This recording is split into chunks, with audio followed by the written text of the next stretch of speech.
my name is Glenda. You probably recognise me as the administrator of the External Fixator Support Group Facebook page. I'm going to show you how to clean your pins according to how Mr. Davis would like it done and as shown to me by Catherine in the orthopaedic clinic at Norfolk and Norwich University Hospital. The first thing you need to do is get everything ready that you're going to need before you start. And when you've got everything in place, you'll need to wash your hands thoroughly and dry on a paper towel. First of all, you should have a sterile pack like that, and you open it and inside you have got, hopefully,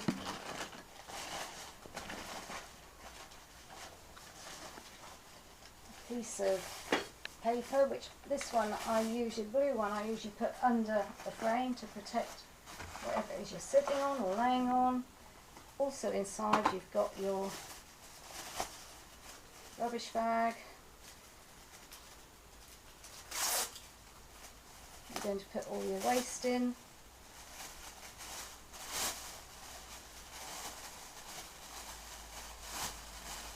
That's somewhere like that. And then what you need to do is take your Hydrex and make sure that your cleaning area is really sterile. So I use the top of my box that I keep everything in and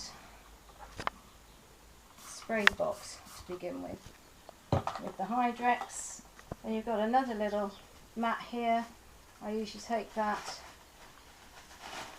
and place it on top of the box. Okay, now I'm going to set out the area so I can use it properly. Inside your little tray you should have some gloves, so put those on next.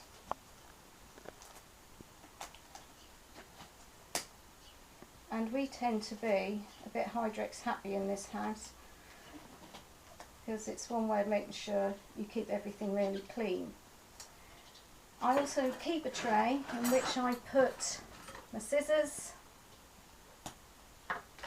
and the forceps, and before I do anything else I spray those. And then I also, before I start on the leg, I just give the leg a whole good spray with it. Okay, so the first thing you need to do is to remove the old dressings. And I've already taken the bandages off to speed things up a bit. You might find that you've got some pin sites that leak all the time. I've had my frame nearly a year now, and on these two pins it's leaked constantly, but it's nothing to worry about.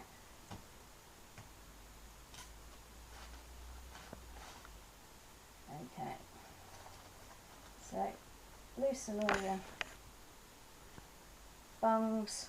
Now I usually take the forceps. Doesn't matter if you haven't got forceps, just do them with your fingers. This one always sticks. This is the leaky one. And they get stuck together.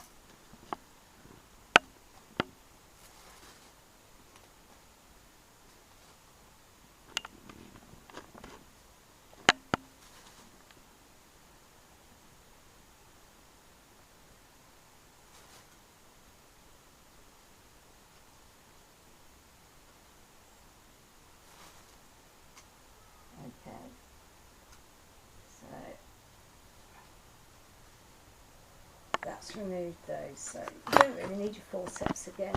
And I usually just give it another spray just to keep it clean.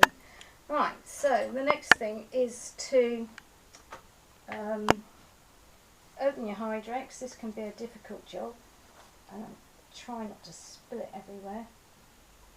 There you go. Remove the lid. You'll find the tube here is full of stuff, so just lay it on your tray and let it drain, and pour your Hydrex into the tray. Make sure you stick it somewhere where it's not going to fall over. And then you use some swabs to clean all your pin sites. And what you've got to remember to do really is to make sure you use a separate swab for each pin. So you don't want to transfer any infection that might be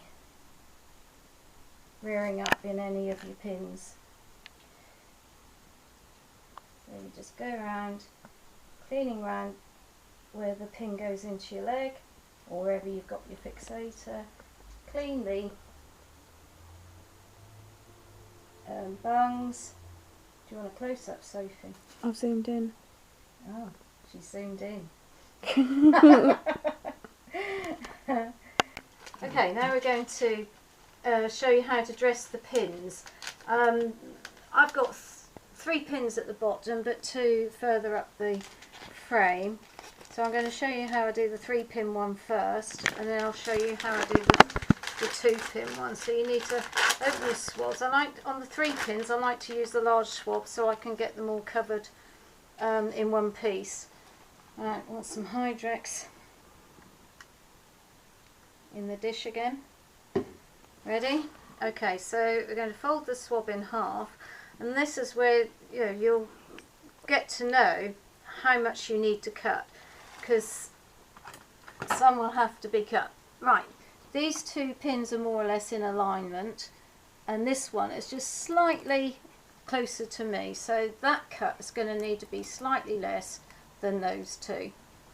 So I'm going to cut the first one, right, not quite halfway, and then I'm trying to gauge how much space there is between the pins as well, so you'll get to know where to cut and how far. So I'm just taking that a little bit further down, and then again I've got another quite a large space again, but it's almost the same length. So scissors back in your tray that's clean, soak your swab in the Hydrex and just take it down and wrap the swab around your pins. If you haven't quite got your cuts right, it doesn't matter, just go back and adjust them. Okay, so that's okay, but I don't like the fact that you've got the pins are open a bit there, so I usually put a second one on from the other side. So again, another large swab, again fold it in half, but this time I'm going to cut from the other way because we're going to put it that way on. So we want 2 shorter cuts on this side this time, and 1 longer one for that one. Again, soak it in your Hydrex, and this time we're going to go that way round. And then when you got it in position, your pins are covered from all angles. Now that one on the end there, that's at a funny angle, so I find that the bung doesn't sit very comfortably on it. You can see there, Sophie, it's not going quite down far enough. So I tend to do, I take a smaller swab, this is a 3-inch swab,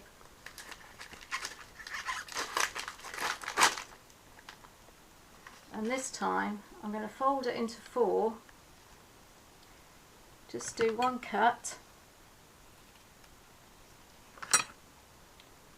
again soak it in the Hydrex, and I'm just going to take it from the edge and put it there in the middle. Now that bung will sit tight on the swab, and you can push all your bungs down then and keep everything in position. It's a good idea to daily, or twice a day maybe even, to just check that your bungs are down, because what you don't want is your bungs lifting, because that's when you get what's called tenting, which means you've got your skin will travel up the pin and you'll get fluid building up underneath, and that's when you're likely to get infections. So just make sure regularly that you're keeping your bungs in position. Okay, and that's it. Signs of infection will be heat, redness and pain.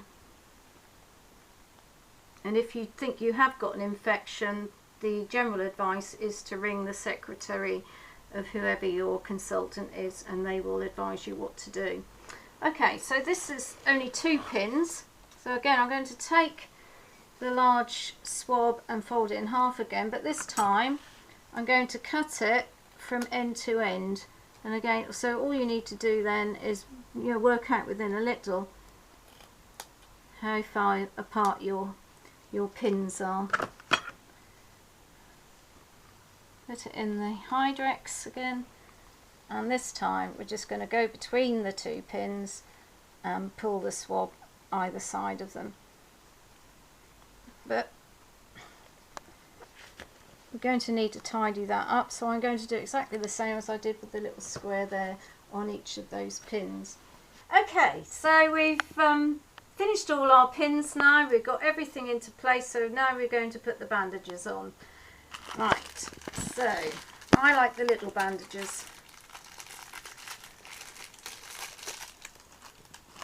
But before I'm going to put the bandages on, you know what? I'm just going to give it another spray, just for good measure.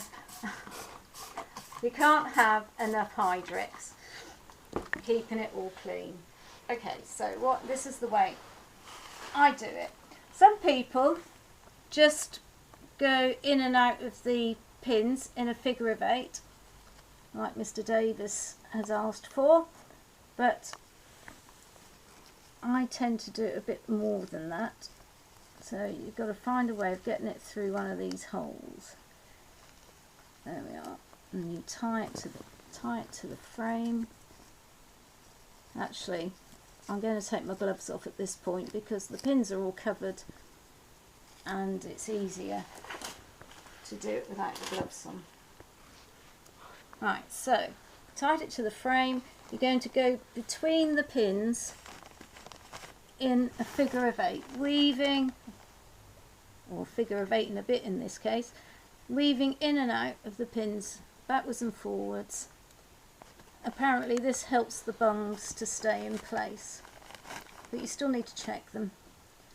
And then what I do is, a lot of people just do that and then tie it off, but I like to cover my swabs because I think this gives it more protection and it helps to keep the swabs clean.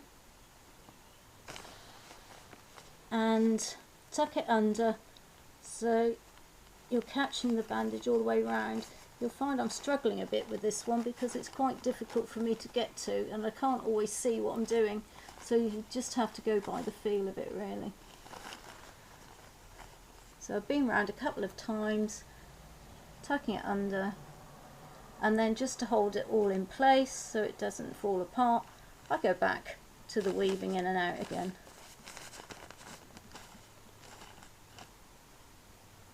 And because I'm a tidy person, I like to have the end at the other side. Okay, so I've done that. Cut it off, make sure you leave enough to tie it off. Just push it all down and then tie it off.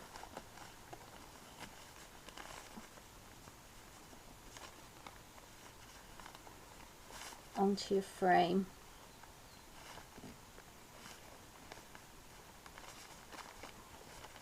And tighten it, just pull it tight. They're usually okay, they usually stay put. And then just tidy up your edges and that's it, it's done.